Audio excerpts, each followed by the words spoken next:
नमस्कार दोस्तों, आज हम आश्रम व्यवस्था के बारे में देखेंगे। आश्रम व्यवस्था दरअसल ये कब स्थापित हुआ था, तो ये आपको मालूम होना चाहिए। ये आश्रम व्यवस्था जो है उत्तर वैदिक काल में स्थापित हुआ था। तो जी हाँ, कब स्थापित हुआ था? उत्तर वैदिक काल में। तो आश्रम व्यवस्था में अब कीवर्ड है हमारे पास आश्रम। तो आश्रम का क्या मीनिंग होता है? जी हाँ, आश्रम का अर्थ होता है श्रम करने के बाद विश्राम करना। जी हाँ, इसी को बोलते हैं आश्रम। तो ये आश्रम व्यवस्था दरअसल हिंदू जीवन शैली में आप जानते होंगे, जो उत्तर वैदिक काल में ये 4 भागों में बांटा गया था। वो कौन कौन से भाग थे? ब्रह्मचर्य, गृहस्थ, वानप्रस्थ और सन्यास।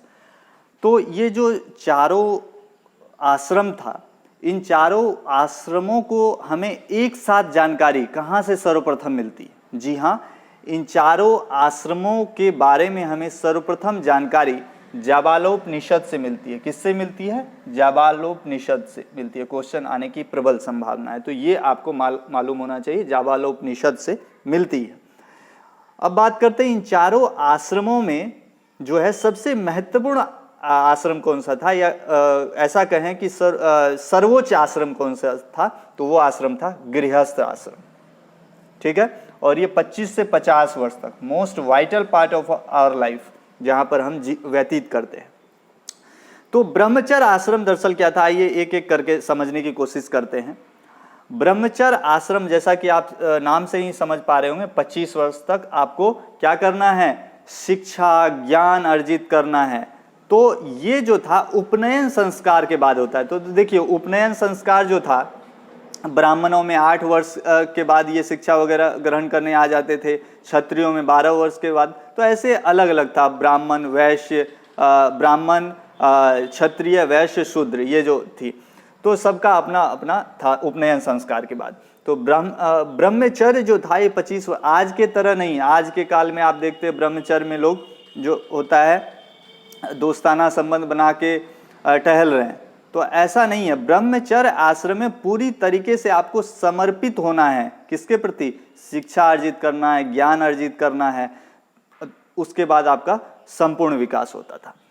उसके पश्चात हम इंटर करते थे गृहस्थ आश्रम में। गृहस्थ आश्रम का कब से कब तक? 25 से 50 वर्ष तक। ठीक है, और इसको सर्वोच्च माना जाता था। इस आश्रम में आप जानते हैं आप 3 प्रकार के ऋण से भी मुक्ति पाते थे। वो कौन सा? पितृ ऋण।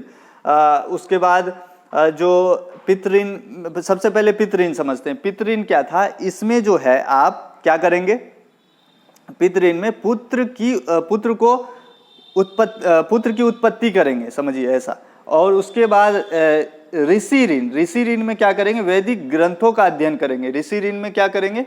वैदिक ग्रंथों का अध्ययन करेंगे। ठीक है, उसके बाद एक और ऋण था देव ऋण। इसमें यज्ञ आदि करवाएंगे आप। तो इस प्रकार के चीजों से आप गृहस्थ आश्रम में मुक्ति पा जाते थे।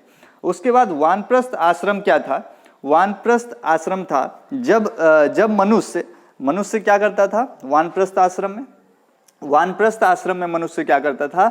लौकिक जीवन के कार्यों से मुक्ति पा लेता था। मतलब ये सारा नौटंकी से आप जब त्याग दिए इन सबको, अब थोड़ा अलग फ्लेवर में आप जीवन जी रहे हैं, तो उसमें जब इंटर करते थे तो क्या करते थे? पारलौकिक जीवन की तरफ आप उन्मुख होते थे। ठीक है, अब आगे की ओर देख रहे हैं, आगे बढ़ना चाह रहे हैं लाइफ में। ठीक है, तो जब ये आपका मोटो स्टार्ट हो जाता था तो आप इंटर कर जाते थे वानप्रस्थ में। ठीक है, परंतु अब भी व्यक्तिगत समाज से संबंध बना रहता था। ऐसा नहीं था समाज को बहिष्कृत आप नहीं कर देते थे पूरी तरीके से, थोड़ा सा मतलब आप समझिए आपका लिंकेज बना रहता था। उसके बाद बारी आती है सन्यास की। सन्यास में क्या होता था? ये 75 से 100 वर्ष तक होता था। ठीक है, तो इसमें क्या होता था? सन्यास का अर्थ क्या होता है? मतलब ये समझिए, क्रिकेट में आए दिन हम जानते हैं किसी ने सन्यास ले लिया, लेकिन फिर देखते हैं सन्यास लेता है, लेकिन कुछ दिनों बाद बोलता है हम देश के हित में वापस खेलने का फैसला लेते। तो कहीं ना कहीं इस टाइप का सन्यास नहीं होता था उन दिनों। सन्यास ले लिया तो मतलब ले लिया पूरी तरीके से, एक सन्यासी। और सन्यास का मतलब क्या होता है? सन्यास का मतलब होता है पूर्ण त्याग। एक बार त्याग कर दिया तो कर दिया, ये नहीं जो दोबारा ग्रहण कर लेंगे। ठीक है, तो ये होता था। और इसमें मनुष्य घर का, इसमें ये वाला जो आश्रम था, इसमें मनुष्य क्या करता था? घर का पूर्ण तरीके से त्याग कर देता था।